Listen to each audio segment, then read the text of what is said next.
একটা কথাও ঠিক হচ্ছে না। হ্যাঁ, hello friends, good morning. Good morning. এখনও কিন্তু কিছু খাইনি। হ্যাঁ, বুঝলে তোমাদের সঙ্গেই প্রথম কথাটা বলছি।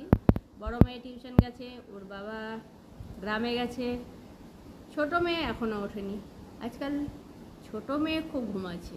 হ্যাঁ, আর আমার তো ঘুমের 12টা বেজে গেছে, জানি না কেন ঘুমের 12টা বেজে গেছে। মানে 2টোর সময়, একবার 1টার সময়, আবার তোমার 3:30, আবার ভোর 4টে।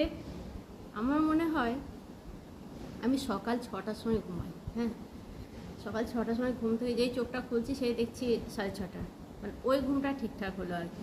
আর বাদ বাকি ঘুমগুলো কী হলো জানি না। হ্যাঁ, যাই হোক। আর কী বলতে গেছিলাম, এক্ষুনি মনে পড়লো কথাটা। যাই হোক, আর বলা হচ্ছে না।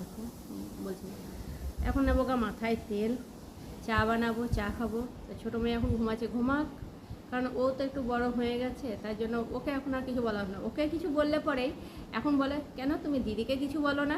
দিদি তো ঘুমাচ্ছে এখনও। কারণ দিদি বড় হয়ে গেছে রে, ও নিজের মতো করছে। তুই এখনও বড় হসনিস, তুই এখনও ছোটো আছিস। না, আমি বড় হয়ে গেছি। আমাকে যখন কোনো কাজে লেগে বলো, তখন যে বলো আমি বড় হয়ে গেছি। হয়ে গেছে দুটো ছেলে নেওয়ার মানে অসুবিধা। হ্যাঁ, তাই কখনো দুটো ছেলে নেবে না, নিলে 10টা, আর না তো একটা। আমার একটা বন্ধু আছে, ও একটাই ছেলে নিয়েছে, মানে ওর ছেলে সন্তান আর কি। হ্যাঁ, তা ওর ছেলে আবার বলে, মা আর একটা কেন নাওনি? তোমরা দুজন গল্প করো, আমি কার সঙ্গে গল্প করব? মানে ছেলেদের কোথা থেকে আসে এইসব বুদ্ধি আমি জানি না ভাই। হ্যাঁ, মানে মারাত্মক লেভেলের মানে আর কি বুদ্ধি।